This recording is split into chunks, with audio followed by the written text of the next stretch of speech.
সাংঘাতিক কিছু একটা করে ফেলেছো। দাও আমাকে দাও, আমি নুন দিয়ে দিচ্ছি। সিস্টার, একটা কথা বলবো? হ্যাঁ?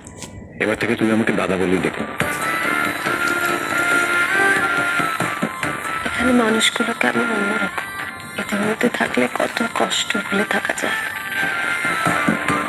খোকা জেঠু, এখানে চিকেন রাখা রইলো, আপনারা খেয়ে নেবেন, বুঝলেন? আর অর্জুন দা, তুমি যাওয়ার আগে অবশ্যই চিকেনটা আমি প্যাক করে দেবো। তুমি এটা নিয়ে দাঁড়িয়ে রইলে কেন? গাও, খেয়ে নাও, ঝটপট খেয়ে নাও, রাখো ওখানে। তিস্তা, তুমিও বসে। কি হলো, এভাবে কি দেখছো? অনেকদিন পর তোমাকে স্বাভাবিক লাগছে, ঠিক আগের মতো। তোমার মুখে হাসি দেখে সত্যি আমার মনটা ভরে গেল। এইভাবেই হাসি খুশি থাকবে, ভালো থাকবে। জানো বৌদিদি, আমি কত কিছুই বুঝতে পারিনি। যেমন বুঝতে পারিনি আমার সব থেকে বেশি ভরসার জায়গা তুমি ছিলে, সেখানে আমি তোমার সাথে কত খারাপ ব্যবহার করেছি। আচ্ছা তিস্তা, তোমার কি মনে হয় আমি সেগুলো মনে রেখেছি? না, আমি জানি তুমি মনে রাখোনি, আর তুমি মনে রাখোনি বলেই আমাকে কখনো ফেরাওনি। আচ্ছা বৌদিদি, আমি যদি তোমার সাথেই থেকে যাই? ওরে আমার সঙ্গে থেকে যাওয়ার কথা কেন বললো? না মানে সবকিছু ছেড়ে এখানে থাকার কথা কেন বলছো? না মানে এমনিতেই তোমাদেরকে দেখে। আমি না কফিটা নিয়ে আসছি। এই যে কফি। Thank you. নাও, কফি এসে গেছে, আমরাও এসে গেছি।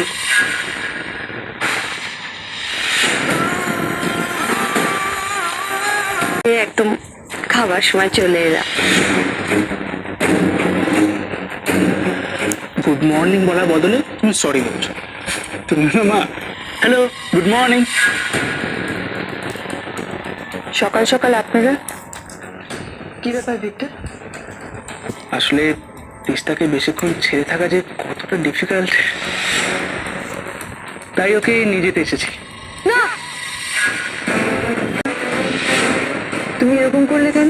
কি হয়েছে? তুমি কি ওনাদের সাথে যেতে চাইছো না? উমা, কেন যেতে চাইবে না দীপা? দেখুন, তিস্তার যখন যেখানে ইচ্ছে ও যাবে। এসেছি তিস্তা, এই দেখো মা। মা, I miss you Teesta, miss you a lot। মা, আপনাকে হয়তো একটু জোর করেই নিয়ে এলাম এখানে। আসলে তিস্তা সারাক্ষণ সোনা রূপাকে নিয়ে এত ভাবে, এত টেনশন করে, কিন্তু সবসময় এইভাবে হুটহাট বাইরে বেরিয়ে গেলে যদি কিছু অঘটন ঘটে যায় তাহলে? হয়েছিল তো, পিপিকে দুটো গুন্ডা ধরতে এসেছিল, আর পিপি তখনই দৌড়ে পালালো। ভাগ্যিস ভুবন কাকু ছিল, ভুবন কাকু পিপিকে বাঁচিয়েছিল। বাবা তিস্তা, তুমি তো বেঁচে গেলে, কিন্তু সবসময় কি ভুবন কাকু বাঁচাবে বলো?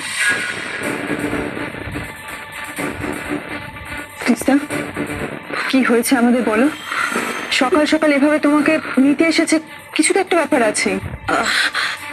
দীপা, দীপা, দীপা, দেখো, বিয়ের পর থেকে ওদের উপর যে চাপ যাচ্ছে, ছেলে মেয়ে দুটো যে একটু শান্তিতে পরস্পরের সঙ্গে ভালো সময় কাটাবে, সেটাও পারছে না। চলো মা। ম্যাম, আমার মনে হয় তিস্তার কিছু বলার আছে। ছেড়ে দাও দীপা, ছেড়ে দাও। নিয়ে যেতে চাইছি যখন যা। চলো তিস্তা, চলো চলো চলো। কি হলো, চলো। তিস্তা তো বাচ্চা নয় ম্যাডাম, ওর যাওয়ার হলে নিশ্চয়ই নিজের থেকেই যাবে। ওভাবে হাত ধরে টানছেন কেন?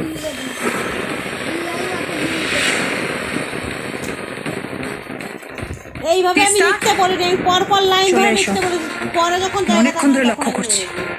কি হচ্ছে কি তোমার? তুমি নিজের বাড়িতে চলো, তুমি কেন চারটার বাড়িতে?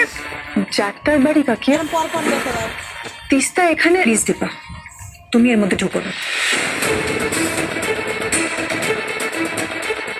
আমার মেয়ের বিয়ে হয়ে গেছে, তোমার নতুন বিয়ে হয়েছে। নতুন হাজবেন্ড, নতুন বাড়ি, নতুন ফ্যামিলি, তুমি থাকো না ওদেরকে নিয়ে। কেন আমার মেয়ের জীবনটাকে নিয়ে? ও দিদি আমাকে কিছু বলেনি মা। কি বউ দিদি? কে বউ দিদি? ও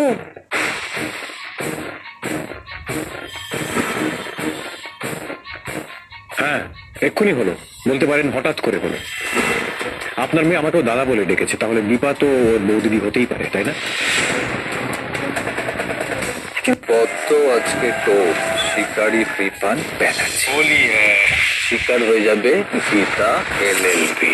তোর লোককে তোর দশ সমতাও কোনো নারীর চিরকালই চলবে না। তার number IPC 354। Gita LLB star জলসায় ও ডিজনি প্লাস হটস্টারে। আরে দাদা, আশ্চর্য, এখানে দুটো বাচ্চা রয়েছে, তাদের সামনে এইসব আলোচনা। It's okay, it's okay. আরে বাবা, দাদা বলে তো ভাবতেই পারে, তাতে কি প্রবলেম আছে? অনেক প্রবলেম আছে। হ্যাঁ, আমি মানছি সূর্যের দোষ ছিল, ও আবার বিয়ে করেছে। কাকে বিয়ে করেছে বাবা?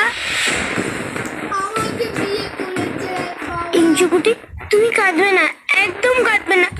আমরা বাবার জন্য আর কষ্ট পাবো না।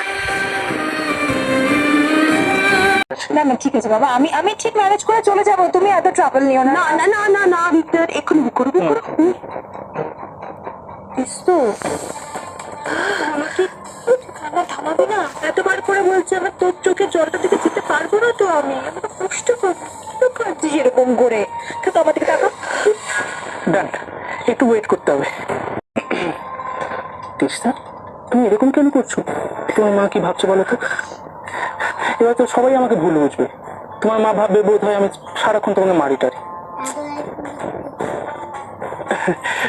জাস্ট জোকিং, বাট ভাবতেই তো পারেন। না না, এই বাবা, তুমি কত ভালো ছেলে, আমার তিস্তাকে কত ভালোবাসো।